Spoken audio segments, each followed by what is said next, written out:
명부 유출 관련해가지고 친구 상관이 신고하셨다 그런 얘기 공지방에 올라오고 했었는데요. 또 밝히신 경위랑 또 어떤 거 얘기하나요? 불법 선거운동 했다는 얘기. 아, 전화방어국이요? 네. 아, 예. 저도 나중에 얘기를 들었는데요. 뭐 이러저런 공방이 있습니다만 그것은 앞으로 클리어하게 정리가 됐으면 좋겠고, 한 가지 자발적 자원 봉사자의 봉사활동이라고 그러는데, 그러면 전화를 한 당원 명부가 있을 거 아닙니까? 그것도 본인이 가지고 왔나요? 아니면 누구한테 받았나요? 이 부분에 대해서 저는 좀 궁금합니다. 네. 네, KBS 의원입니다. 네. 오늘 아침에 청년기록에서는 라디오에서 10% 정도 대통령 지지율이 떨어진 게 중간층이 떨어져서 나간 거다. 코어 지층하고 상관없다. 부동산 문제다라고 말씀하셨는데 여기에 대해서 어떻게 생각하십니까? 저는 그렇게 생각하지 않습니다. 지금 여론조사 로 데이터를 보면 전통적 핵심 코어 지지층, 다시 말해서 대통령 국정 운영에 대해서 매우 잘한다 하는 핵심 콘크리트 지지층이 많이 이완돼 있습니다. 실제로 6.3 지방선거 이후에 이런 경향성을 계속 보여왔고 계속 그 추세대로 지지율이 좀 하락하고 있는데, 정청래가 전통적 지지층 핵심 코어층의 지지를 받고 있다고 저는 생각합니다. 그래서 저의 당선이 곧바로 대통령 지지율 상승으로 이어질 것이라고 보고, 제가 당선되는 즉시 5% 정도는 오르고, 그리고 제가 당대표를 수행하면서 제가 봤을 때는 빠른 시간 안에 10% 정도는 오르지 않을까, 그렇게 예측하고 있습니다. 네. 연합뉴스 최주성 기자이고요. 송영길 후보가 국정과제 1호 제공하신 거에 대해서 공심이 좀 이어가고 계시는데 이에 대한 입장이 있으신지 궁금하고, 호남 당원 관련해서 호남 당원 민심 얻기 위한 전략. TV 토론을 하다 보면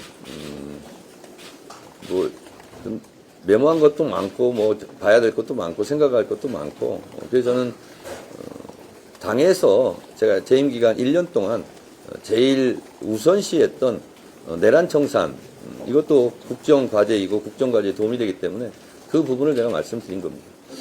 그리고 어제부터 호남, 그리고 오늘 서울 경기 권리당원 투표가 들어갔는데요.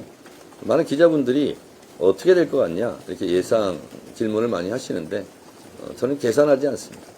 그리고 계산대로 되지도 않습니다. 다만 제가 만난 민심은, 밑바닥 민심은 예전 그대로다. 그리고 지금 특히 광주에 가보시면, 호남에 가보시면 전국에서 정청래 당선을 염원하는 분들이, 어제 저 차 타고 가다 로터리 사거리에서 네 분이 서 있는 걸 만나고 제가 뛰어가서 만났는데, 왜 이러고 계시냐 그랬더니 6일째 10시간씩 그렇게 허리가 끊어지도록 노무현 정신으로 정청래를 지켜주십시오 하는 팻말을 들고 선거운동을 하고 있었습니다. 정말 눈물겨운 광경이었습니다. 그런 생각을 했습니다. 아니, 정청래가 뭐라고 이렇게까지 하시나, 그런 생각이 들었는데, 그분들의 생각은 정청래 개인의 문제가 아니라 당과 이재명 정부 성공을 위한 공익가치의 실현인 것으로 그분들은 생각하고 있었습니다. 저도 모르는 사이에 제가 좀 공공재가 된 듯한 그런 느낌이었습니다. 눈물겹습니다. CBS 김상훈 기자인데요. 김민석 후보가 내년에 치러질 수도 있는 서울시장 재보선이랑 강릉 재보선 결과를 재심을 묻겠다고 했었잖아요. 후보님도 같은 생각이신지. 제가 뭐 그분들 따라갈 필요는 없죠. 그런데 송영길 후보와 김민석 후보의 둘만의 공통점이 여러 가지 있는데 그 중에 하나가 둘 다 서울시장에 나가서 패했다는 사실입니다. 본인이 직접 나간 선거도 패한 분들인데요. 얼마나 이기고 싶었겠습니까? 서울시장 선거와 강릉 국회의원 재보궐선거는 제가 승리로 반드시 이끌겠습니다. 선생님 오늘 방금 말씀하셨는데 어디시죠? 오마이뉴스 이상해라고 합니다. 네. 그 오늘 그 기자회견 갑자기 하신 이유가 약간 좀 당원분들께 좀 지지를 호소하기 위한 건지 좀 여쭤보고 싶고요. 두 번째는 그 만약에 당대표가 되시면 오늘 이제 김 후보가 유튜브 나와서 당대표가 되면 이제 정부에게 어떤 롤을 맡길지는 그런 얘기 하셨는데 혹시 상대 후보에게 뭐 역할을 생각하신 게 있으신지 궁금합니다. 오마이뉴스 노조에서도 또 여러 가지 문제를 제기하고 있던데요. 제가 갑자기 뭐 뜬금없이 하는 기자회견이 아니고 원래 최종 선거를 앞두고 보통 기자회견 같은 거 하지 않습니까? 그래서 그 차원에서 또 출마 선언 때 했던 약속들을 다시 한번 상기시키고 다시 한번 다짐하고 그리고 지금 계속 지지율이 대통령 지지율이 떨어져서 저도 굉장히 당황스럽고 마음이 아픈데 이번 전당대회 기간을 통해서 정청래에 대한 개혁성 그리고 정청래에 대한 진정성 이런 부분들이 우리 전통적 핵심 코어 지지층을 중심으로 형성이 돼 있다고 제가 생각되므로 정청래 당선이 대통령의 지지율을 더 올릴 것이다 하는 확신이 들어서 오늘 그 말씀을 강조해서 드렸고요. 특히 TV 토론을 통해서 여러분들도 보셨겠지만 3대 메가 프로젝트 서남권 반도체 클러스터 부분에 대해서 두 분이 디테일이 좀 약하신 것 같았어요. 그런데 생명은 속도전이거든요. 제가 누차 말씀드렸습니다만 반도체 특별지원법을 신속하게 하루빨리 만들어서 이 법에 의해서 다 착공도 시행되는 거기 때문에 그런 신속한 절차, 속도전이 생명인데 속도전 돌파력, 추진력은 정청래가 한 수 위다. 저는 이렇게 생각하고 있습니다.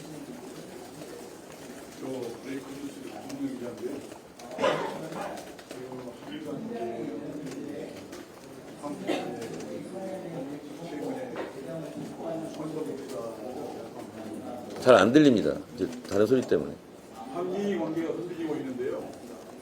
지금 북한 문제도 그렇고 최근 선거문자와 대학관 방문한 것도 그렇고 그래서 전시작전법 문제라든지 핵심 잠수함 연관되어 있는데 여기에 대한 당대표라는 공안이 있으십니까? 제가 당대표를 하면서 더욱 깨달은 것은 민감한 금융정책이라든가 부동산 문제, 외교관계는 당에서 먼저 얘기하는 것이 전체적인 기조상 좋지 않다 이렇게 생각합니다. 그래서 그런 문제는 정부 주도로 또 청와대 주도로 하는 것이고 후속 조치라든가 또 당에서 레버리지 지렛대 역할을 할 수 있는 부분은 청와대에서 말하기 곤란한 것은 당에서 대신하고 이런 게 필요하다라고 생각을 합니다. 그래서 제가 오늘도 한반도 평화 신전략위원회를 더 강화하겠다고 한 것도 당이나 정부나 청와대에서 좀 하기 곤란한 내용은 당에서 먼저 선도적으로 하겠다는 취지이고 그래서 당정청이 그런 부분에 대해서는 필요한 역할을 적절히 잘하는 것이 중요하겠다 그런 생각을 했습니다. 네.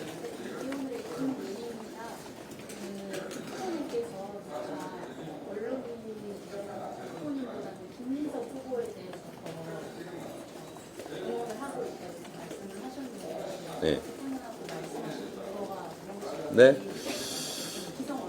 알겠습니다. 네. 저는 조선 때부터 지금까지 조선일보하고는 인터뷰를 하지 않았습니다. 왜냐하면 언론이라고 생각 안 하기 때문에 그렇습니다.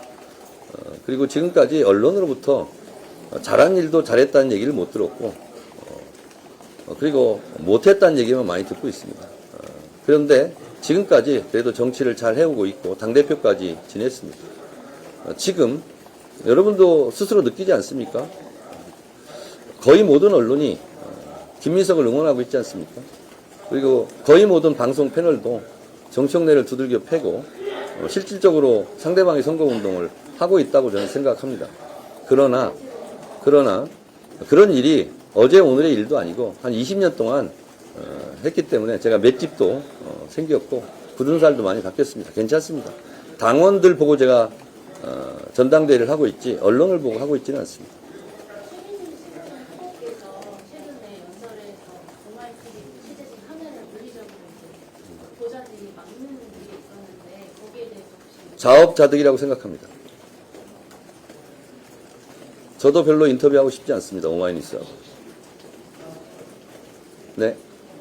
한국경제 이시은 오늘 아까 나온 질문의 연장인데 혹시 호남기 수도권 선거가 아니고 수도권 경험 표심 잡기 위해서 좀 생각하시는 그런 타겟팅된 전략인지 궁금하고 그다음에 아침에도 저기 김후보가 공익기후 선거에 관련한 발언을 되고 정 후보님 아까 제기하신 그 배신론을 반박하고 있는데 그거에 대한 입장 표심을 확보하는데 선거운동하는데 왕도는 없습니다.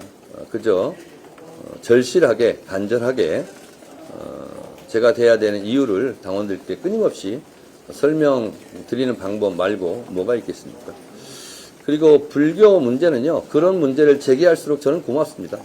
지금 문화재 관람료 문제를 제가 결국은 해결했지 않습니까? 그래서 불교계 스님들이 저를 다 좋아하십니다. 그래서 제가 농담으로 지금까지 불교계에서 가장 사랑을 받던 국민의힘 주호영 의원한테도 불교 행사 가면 내가 주호영 의원보다 박수를 더 받지 않느냐. 이제 주호영 시대가 아니라 정청래 시대가 왔다. 이렇게 얘기할 정도로 불교계와는 매우 돈독하기 때문에 그 문제를 계속 제기해 주시면 저한테 도움되는 일이라 감사합니다. 네, 몇 개 더 있습니다. 네. 네, 저 서울신문 한지은인데요. 메가특보의 주 52시간 예외 적용 두고 정부에서도 좀 입장이 갈리는 것 같은데 당대표 되시면 좀 어떤 식으로 정리하실지 궁금합니다. 아주 좋은 질문입니다. 우리는 김대중 대통령실의 지식정보화 사회 때 인터넷 혁명을 했습니다. 그리고 인터넷 강국이 되었습니다. 그리고 30년 동안 인터넷 강국으로 국가를 발전시킬 수 있었고 국부를 창출할 수 있었습니다.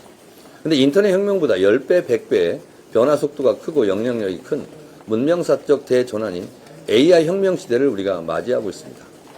이런 시대에 윤석열 같은 대통령이 아니라 똑똑하고 컨텐츠가 있는 통찰력이 있는 이재명 대통령이 대한민국 대통령이라는 것이 너무나 다행이고 대한민국으로서는 천복, 만복을 받았다라고 생각합니다.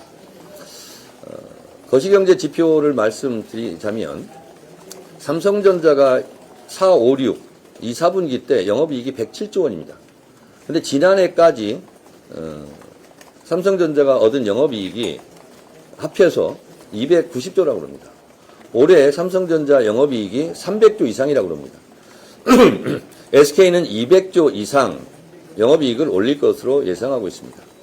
AI 혁명 시대는 반도체 수요가 폭증합니다. 그리고 반도체 값이 7배나 올랐습니다. 그래서 반도체 값이 더 오르는 것이 반도체 공급망, 반도체 생태계를 어지럽힐 수 있다고 걱정하는 최태원 회장의 발언도 있었습니다. 값이 오르면 기업이 무조건 좋은 것이 아니라는 상황까지 온 것이죠. 그런데 이 AI 시대의 반도체 수요 폭증에 걸맞게 이거를 우리가 반도체를 만들어서 공급할 수 있는 가장 강력한 반도체 국가가 대한민국입니다. 얼마나 다행입니까? 그래서 반도체 수요에 공급을 맞출 수 없는 상황입니다. 제가 알고 있기로 약 4분의 1 정도만 반도체 공급을 할 수밖에 없는 상황이기 때문에 광주에 200조짜리 반도체 공장을 4개를 신속하게 지어야 되겠다고 결정을 한 것입니다. 이재명 대통령 임기 안에 광주에서 출시한 반도체 상품이 전 세계에 팔리는 것을 하려면 속도감 있게 이 반도체 공장을 빨리 완성을 해야 됩니다. 그리고 시간 관계 상태가 다 제반 인프라, 물, 전기, 국가 산단 지정, 그리고 여러 가지 범 부처 7개 정부에서 같이 하는 이런 시행은 제가 예전에 했던 발언을 참고해 주시고요. 그렇게 되면 실제로 우리가 올해 같은 경우도 추가 세수가 60조가 예상되고 내년 같은 경우는 100조 이상, 그리고 내후년부터는 200조가 될지 300조가 될지 모르는 예측이 좀 가능하지 않은 상황이라고 합니다. 내년에 국가 예산이 800조 정도 편성될 텐데 세금은 900조가 거친다는 거죠. 쉽게 말하면. 그럼 100조가 남습니다. 이렇게 앞으로는 남는 재원을 어떻게 쓸 것인가, 이것이 국가적인 큰 이슈고 논쟁이 될 것입니다. 그래서 미리 이재명 대통령께서는 이 남는 재원을 4가지 분야로 쓰자. 미래 대응기획입니다. 미청지교, 미래, 청년, 지방, 교육 분야에 남는 재원을 쓰자라고 하는 마당입니다. 주 52시간이 모자라서 시간을 연장해야 된다면 그렇게 할 것이 아니라, 노동시간을 연장할 것이 아니라 사람을 늘리면 됩니다. 더 고용하면 되겠죠. 재원도 이렇게 많이 남는데. 그래서 주 52시간은 준수해야 할 것이다. 준수해야 된다고 생각하고, 사람이 부족하면 일자리를 늘리는 차원에서라도 사람을 더 고용하는 것이 좋지 않을까. 그런 정책으로 가야 되겠다라고 생각합니다. 아주 좋은 질문이었습니다. 네. 네. 공론장에서 연설회 현장에서 취재 허가를 받은 장소에서 네. 국회의원이 자신에게 비판적이라는 이유로 촬영을 나가도 되는지에 대해서 논란이 계속 있는데요. 거기에 대한 소감이 그 취재 현장에서 조선일보가 저한테 인터뷰를 요청해도 저는 안 할 것입니다. 다음에 해주세요. 네. 다음 분 질문 기회를 드리죠. 네. YTN 방송을 보고 약간 아까 말씀하신 것 중에 제가 명확하게 이해가 안 되는 네. 헷갈리는 부분이 있어서, 아까 전통적 지지층의 많은 시민의 문제다. 네. 그리고 이재명 대통령이 다시 국민주권 정신을 되찾아서 국민을 믿고 국민과 함께 해주신다면 국민들이 높은 지지율로 응답해 주실 것이다. 네. 라고 말씀해 주셨는데, 이게 지금 그러면 말씀해 주신 취지가 이재명 대통령께서 국민주권의 정신을 잃고 계시다는 취지로 말씀하시는 건가요? 그렇게 해석하시면 곤란하고요. 이재명 대통령께서 나라의 주인이 국민이다. 국민 주권 시대를 열지 않았습니까? 그리고 제가 당대표를 하면서 국민 주권 시대에 걸맞는 당원 주권 시대를 열겠다. 그리고 당원 주권 정당 1인 1표 시대를 만들지 않았습니까? 그 원론 그대로입니다. 예, 그냥 그렇게 우리가 지금까지 어떻게 보면 구호처럼 한 것을 다시 한번 상기시키는 차원입니다. 이재명 대통령께서 국민주권 정부 안 한다고 한 적이 있습니까? 그건 아니고요. 그래서 언론적인 차원의 그런 것을 다시 한번 강조한 것입니다. 네. 김민석 후보가 이제 이영수 의원 텔레그램 상대 자기 아니라고 부인을 했는데 혹시 이거에 대해서는 어떻게 보시는지? 그 논란이 계속되고 있는데요. 뉴시스에서 그냥 공개했으면 좋겠어요. 왜 이걸 안 하는지 모르겠어요. 기자들은 국민들이 알 권리를 위해서, 알 권리 차원에서 여러 가지 것들을 뭐 공개하기도 하고, 때로는 뭐 공익 제보를 받아서 폭로하기도 하고 그러지 않습니까? 근데 뉴시스 사진 기자가 누군지 알 거 아닙니까? 저는 이걸 왜 공개하지 않는지 그게 또 좀 이상합니다. 공개해 주셨으면 고맙겠습니다.